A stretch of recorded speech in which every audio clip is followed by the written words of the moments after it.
Bonjour, Patrice Dupuis, donc je suis infirmier dans le centre d'hémodialyse du centre hospitalier du Val-d'Ariège. Donc là, le choc des accents, ça fait aussi le charme aussi de ces rencontres. Toute la France est représentée. Donc j'espère, comme l'a dit M. Borniche, que notre présentation sera à la hauteur du prix qui nous a été remis ce matin. Donc je vais commencer par une pré-présentation de notre sujet, avec un petit peu de géographie. Mais qu'est-ce que l'Ariège ? Alors je vous laisse regarder quelques photos, tout en sachant qu'il y a une petite erreur dans le diaporama, parce qu'il y a une petite photo de Nouvelle-Calédonie qui a été insérée par erreur. Alors je vous laisse choisir laquelle c'est. Alors, je sais qu'il y a des représentants dans la salle, donc je les salue, mais voilà. Donc, et où est l'Ariège ? Donc l'Ariège est un département qui est situé au sud de Toulouse, qui est coincé entre vallées et montagnes pyrénéennes. C'est donc nous aussi nous avons nos vieilles pierres chargées d'histoire, beaucoup aussi de spécialités culinaires, et je vous laisse regarder aussi en haut aussi une vue de notre joli centre hospitalier. Alors, la suivante, c'est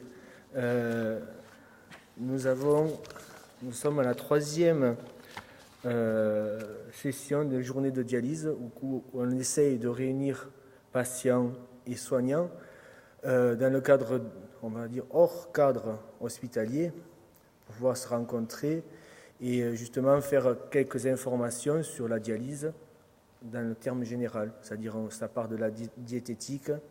Au niveau médical aussi, on peut aussi discuter de tout ce qui est médicaments, des techniques de dialyse. Voilà, on fait des petits ateliers. Ça permet aussi de faire le point aussi avec l'entourage des patients qui ne connaissent pas forcément ce qui se passe dans la salle. Et c'est aussi un moment de convivialité, comme vous voyez, où mes collègues et moi-même, on se déguise un petit peu et voilà, c'est vraiment très détendu. Notre petit centre, donc c'est une grande salle qui est où il y a maximum 16 lits, donc faisons 2 séances par jour. Nous travaillons en 12 heures, 4 infirmiers et 2 aides-soignants par jour sont là pour gérer les séances de dialyse. Donc nous faisons environ 8000 séances par an, donc c'est vraiment un très petit centre. Je laisse la parole à Elisabeth, la cadre de service idéale. Oula, la pression. Alors, parler de sécurité semble une évidence dans les soins. C'est une priorité, c'est un enjeu de santé publique et c'est notre responsabilité qui est engagée. Et c'est vrai que tout autour, on est dans un monde quand même sanitaire et social qui est en constante évolution régulière, technique. On vient de nous parler, l'équipe de Marseille, de l'HDF.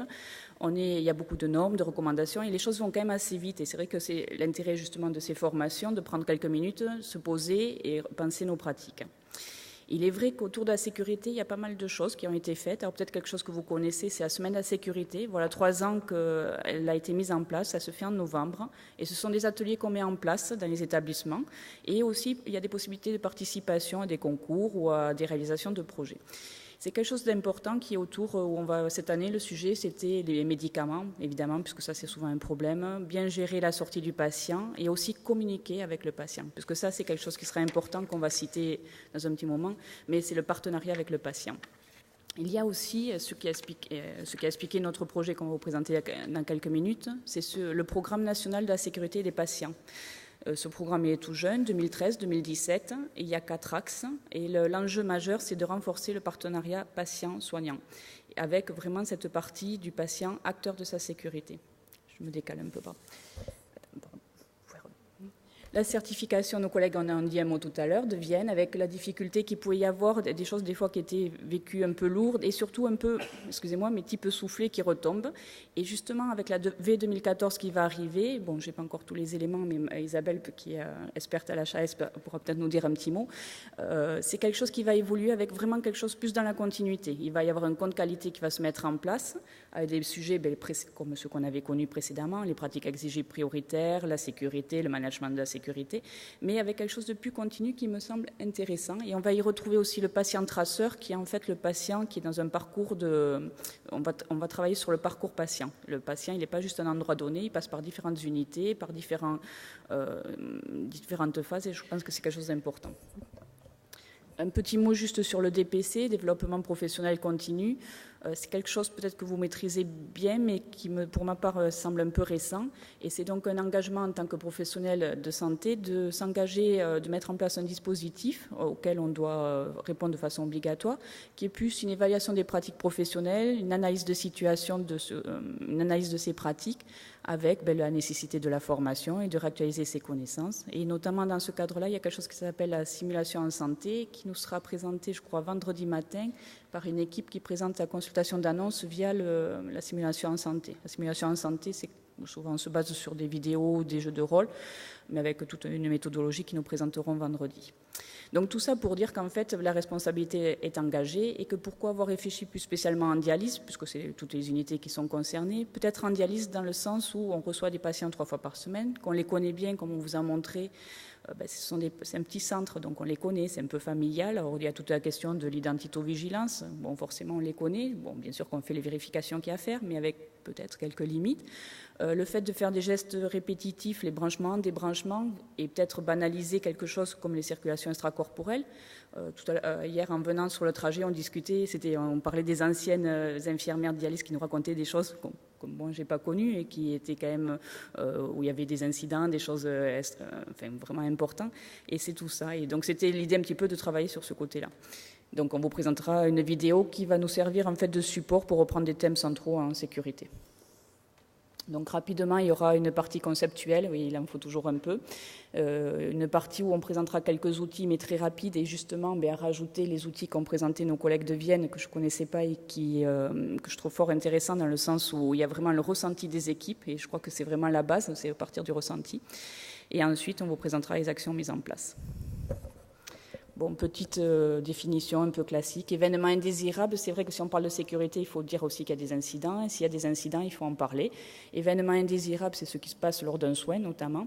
Et quelque chose qui est important comme donnée, c'est les événements indésirables graves. Alors, on dit qu'ils sont graves s'il y a une hospitalisation qui a été prolongée, s'il y a eu des séquelles réversibles ou pas, s'il y a eu aussi une atteinte vitale, voire malheureusement un décès. Et on dit dans les enquêtes qu'il y aurait 6,2 événements indésirables pour 1000 journées d'hospitalisation et qu'un tiers serait vraiment évitable. Donc toute une réflexion sur nos pratiques.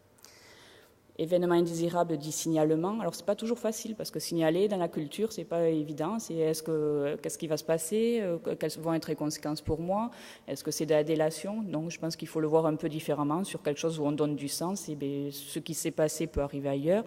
Autant y travailler, voir les étapes qui se sont passées. Souvent c'est un problème organisationnel, humain, matériel. Travailler aussi, l'établissement a insisté en travaillant sur valoriser les événements indésirables et les signaler, et il semblerait que ça ait porté ses fruits, qu'il y ait plus de signalements. Et en ouverture, on a pensé aussi travailler avec les médecins de ville qui peuvent eux aussi être amenés à nous faire des signalements de quelque chose qui se serait passé pendant l'hospitalisation. Un petit mot sur la culture de la sécurité, c'est quelque chose que vous allez entendre. Culture de la sécurité, c'est un peu la base de ce que nos collègues ont présenté de Vienne, je pense. C'est le côté, quels sont les concepts, la façon d'agir. C'est mélanger les valeurs des soignants, les perceptions, pour mettre ensuite des plans d'action. Alors l'année dernière, on a participé à un audit de façon volontaire. Il y avait en fait 2 unités de chirurgie qui étaient prévues pour travailler sur la culture de la sécurité. Et puis nous, on a bien voulu y participer. Bon, à titre un peu intéressé, parce que moi je faisais un master et il y avait un sujet sur la sociologie des risques. Donc voilà. Et c'était intéressant, ça reprenait différents items qui sont sur le côté, là, qui sont peut-être un peu longs à lire, mais c'est la perception et surtout la notion aussi de l'erreur punitive, comment on perçoit l'erreur. Et ça, c'est tout un travail en équipe à faire. Donc nous, on a participé, ça montre certains domaines qui sont développés et d'autres pas. Il semblerait que dans l'équipe, il y ait une liberté d'expression assez facile, qu'il y ait une écoute du cadre et une réponse satisfaisante. Il semblerait qu'il y ait plus une inquiétude plus institutionnelle sur les réponses qu'il pourrait y avoir, à peu près l'idée. Qui dit sécurité dit facteur humain, alors on a tous notre rôle, bien sûr les soignants, le cadre, le cadre c'est celui qui est censé être le garant de la qualité et sécurité des soins, donc qui met des actions en place, et n'oublions pas le patient, qui lui-même peut vous déceler certains signes, alors il va peut-être pas savoir dire ce que c'est, mais ou peut-être un traitement qui n'est pas le bon. On a tous entendu des histoires, c'est des anecdotes ou des choses qui sont vraiment arrivées, ou peut-être une perfusion, un médicament qui n'était pas le bon, alors je pense au sens large, mais je crois qu'il faut vraiment écouter le patient et il a des éléments à apporter.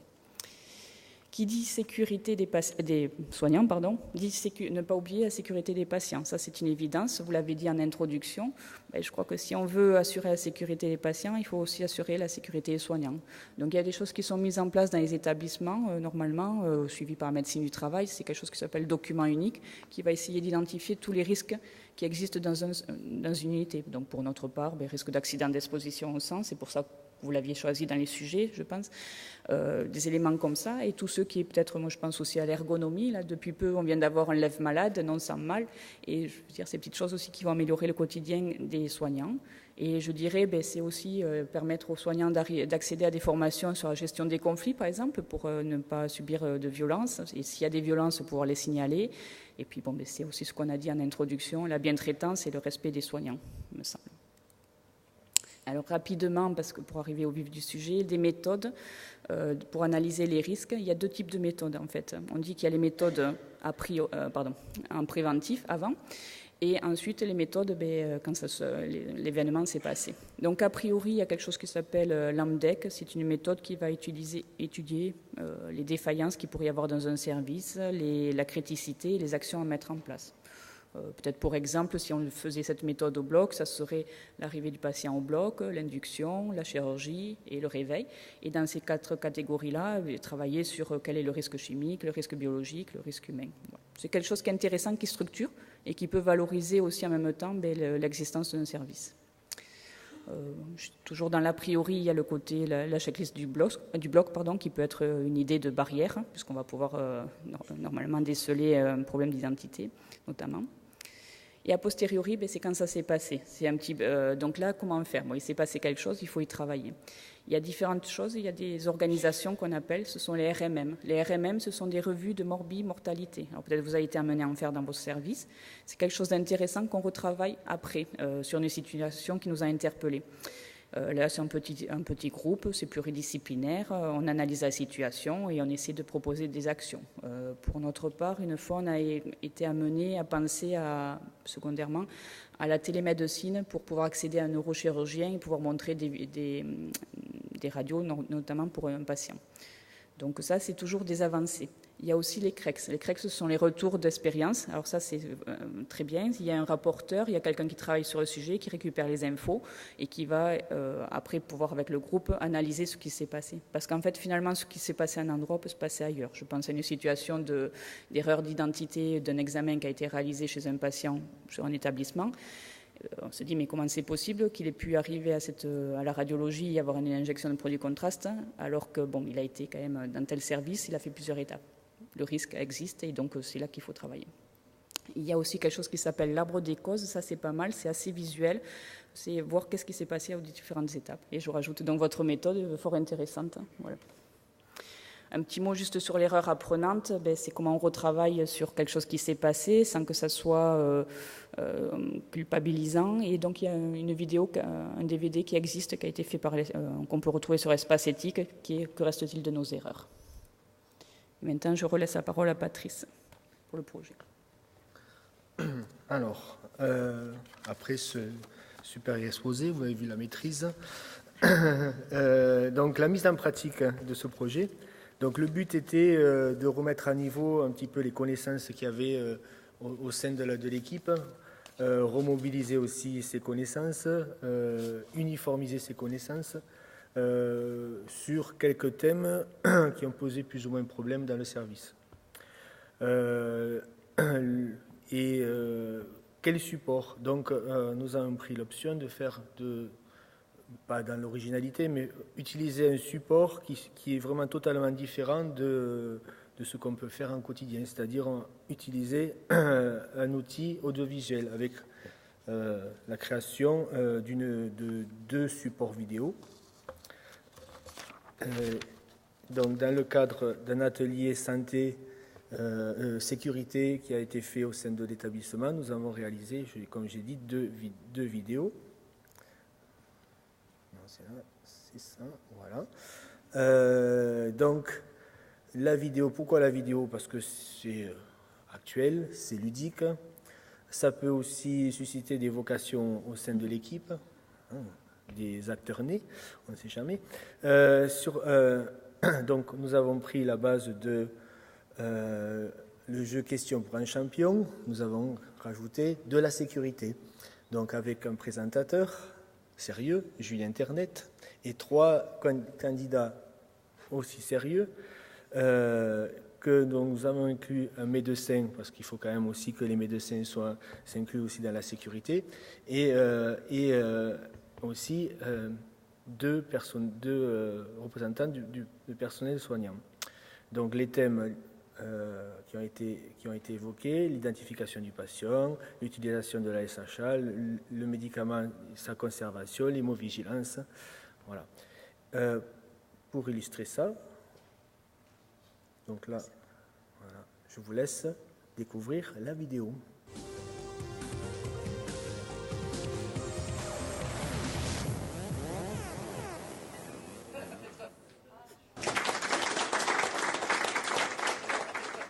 Bonsoir et bienvenue dans notre nouveau décor de questions pour un champion de la sécurité.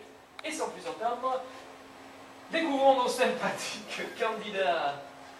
Bonjour, Bonjour Julien, docteur Gandhi Saint-Piton. Je suis docteur en dermatologie. Bonjour Julien, Bonjour, je m'appelle Fer, de son prénom Lucie, et je travaille dans un service immobilier. Ah, service immobilier. Bonjour Julien, je suis mademoiselle Sacha Souille, je suis commerciale dans une société qui fabrique de la solution hydroalcoolique. Eh bien, nous allons commencer tout de suite par une petite question avec un indice pour nos téléspectateurs. Alors, pouvez-vous me dire qu'est-ce qu'on appelle les 5 B? Oh là là, quelle rapidité diabolique! Alors, il s'agit du bon médicament pour le bon patient au bon moment et la bonne dose par la bonne voie. Parfait, bravo, bravo, alors, de suite, sans plus attendre, qui suis-je? Qui suis-je? Alors attention, attention, qui suis-je? On me pose lors de mon arrivée quand je suis hospitalisé, je dois être vérifié avant tout examen ou traitement ou transfert. Il me permet d'éviter un risque d'erreur. Il me permet d'assurer mon identité tout au long du parcours. Je suis, oui, Candide. Bracelet d'identification. Et oui, le bracelet d'identification, c'est une bonne réponse de notre cher Candide Dickens. Pardon, excusez-moi. Une question d'hygiène. Qui suis-je? Je suis une action simple et rapide et très efficace avec une très bonne tolérance. En 7 temps et 30 secondes, je suis capable de protéger un patient. Je dois même être utilisé par les parents et les visiteurs. Je suis... La solution hydroalcoolique. C'est facile, bonjour. Une question hémovigilance. Qui suis-je? Je suis indispensable pour toute transfusion. Il faut me prélever avant et ma durée de vie est de 72 heures. Je suis, oui. Les RAI. Les RAI, recherche d'agglutine irrégulière. C'est encore une bonne réponse de Sacha. Alors maintenant, une petite question sur le circuit des médicaments. Pouvez-vous me citer 3 éléments de bonne pratique concernant la conservation des médicaments thermosensibles? Oui. Vous pouvez répéter la question? C'est simple. Quelles sont les précautions à prendre pour le frigo dans lequel on met les médicaments? Oui, Je sais. allez-y. Traçabilité de la température chaque jour, par les infirmiers bien sûr. Entretien hebdomadaire, et bien sûr, que des médicaments dans le frigo. Et oui, c'est encore une bonne réponse de Madame Sacha. On peut applaudir, Alors, une question d'hémovigilance. Que doit-on faire au lit du patient avant toute transfusion? Oui, Lucie? Alors, il faut vérifier l'identité du patient par une question ouverte. Oui. Ensuite, on lui pose un bracelet. Ensuite, On vérifie son bracelet. On vérifie le bracelet. Oui. On Si vous vérifie pouvez le voir, également faire les le prescriptions. On on vérifie les prescriptions et ainsi que tous les documents pour qu'on s'assure que ça concerne bien la bonne poche. Voilà. Et on fait un test de compatibilité. Parfait, un test de compatibilité. C'est aussi encore une bonne réponse de Madame Fer. Alors, une petite question d'hygiène. Quels sont les 5 temps de l'antisepsie? Ah oui, quand même. Un docteur. Ça va être facile pour vous? Détection. Oui. Rinçage. Oui. Le séchage. Oui. L'antisepsie. Oui. S'il vous plaît. L'antisepsie. Et on sèche l'antiseptique. Ah, je ne peux pas accepter cette réponse, je suis désolé. Oui, madame. On laisse sécher. On laisse sécher l'antiseptique. C'est une bonne réponse qui va clôturer notre émission de ce soir. Bravo donc à madame Lucifer qui remporte haut la main cette édition 2013 de Questions pour un champion. De la sécurité. Voilà. Vous avez remarqué aussi le matériel. Donc, nous avons vidé les buzzers avant. Utiliser des buzzers vides. Du coup, nous avons... non, on a augmenté la solution.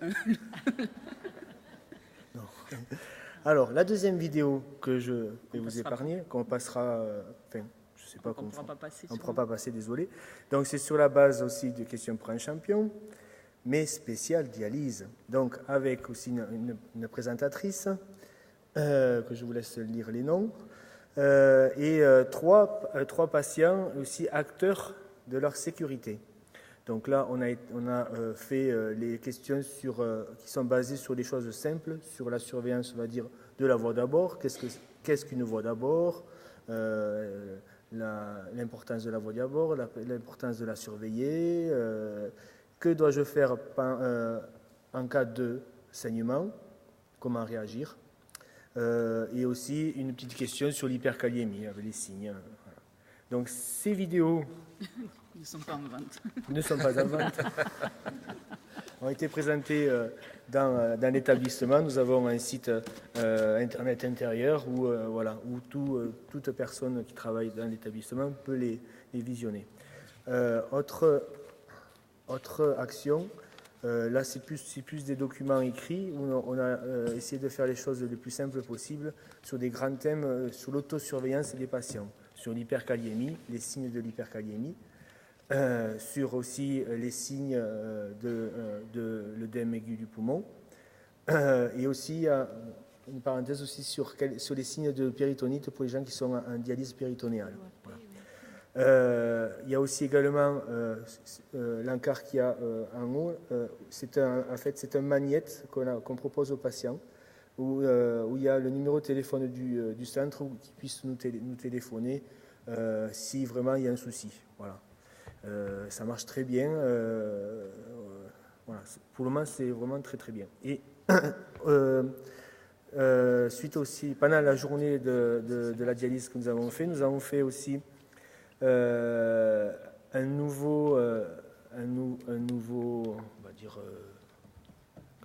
atelier sécurité où a été fourni à tous les patients un kit anti-hémorragique avec des compresses hémostatiques, des compresses classiques, voilà. Et quelque chose aussi pour dédramatiser un petit peu aussi ce saignement et qui a été distribué aussi par l'ange de la sécurité que je vous laisse regarder. Voilà. Donc je laisse la parole la suite à Elisabeth qui va vous dire les actions qui ont été faites au plus large au niveau institutionnel. Alors comme c'est un peu juste en temps, je vais le faire rapidement. Juste dire que la sécurité du patient en dialyse, c'est vrai que ça se passe au centre, mais ça se passe aussi dans les autres unités quand il est pris en charge. Donc c'est vrai qu'une information plus institutionnelle était intéressante. On l'a eu fait aussi auprès des médecins traitants qui étaient venus. Au niveau des urgentistes, c'est ceux qui nous ont demandé. Et c'est vrai que c'était quelque chose d'important parce que comme on est aussi un petit hôpital, quand un patient est aux urgences, c'est bien qu'on soit au courant, qu'il sache réagir à certaines choses, que le temps est précieux. C'est vrai que dès qu'il y a une hyperkaliémie, le temps de préparer les machines, tout ça est important. Et donc, il y a plusieurs choses à mettre en place, et notamment après au niveau équipe, mais là, je ne vais pas pouvoir le dire parce que ça va faire trop juste, je pense. Que dire de plus, c'est qu'on va travailler sur la cartographie des risques avec le coordonnateur de la gestion des risques, qui est mis en place depuis 2010, et qu'on va essayer de poursuivre les différentes actions qu'on a citées. Vous dire aussi que je passe parce que c'est un peu juste. Mais vous dire aussi, bon, ce support vidéo, c'est un support comme un autre, c'est-à-dire c'est repartir sur des thèmes centraux. Ça nous a permis de reparler de l'identité-vigilance. Nous, les bracelets d'identification, on ne s'en sert pas directement dans le service, mais on reçoit les patients qui sont hospitalisés. Donc c'est reparler de certaines choses, c'est pouvoir faire des retours d'expérience, c'est reprendre des thèmes centraux, parce que les médicaments, souvent, ce sont les mêmes qu'on utilise, mais c'est important de reprendre tout ça. Et en clair, c'est penser, c'est pratique, mais voilà, l'humour est aussi possible pour reprendre des sujets. Ça ne veut pas dire forcément, bien sûr, on agit avec sérieux. Voilà. Donc merci aux soignants, merci à Patrice pour sa présentation, et savoir que chacun, les compétences de chacun, c'est pour la sécurité de tous. Donc voilà. Il y a un petit mot un peu plus spécial aux personnes qu'on ne voit pas forcément. Je pense à Nadia Mulot et Madame Ferrand, qui sont des personnes qui sont ressources, qui nous aident justement pour l'envoi de fichiers sur tout ce type de fichiers très lourds. Voilà. Donc merci beaucoup.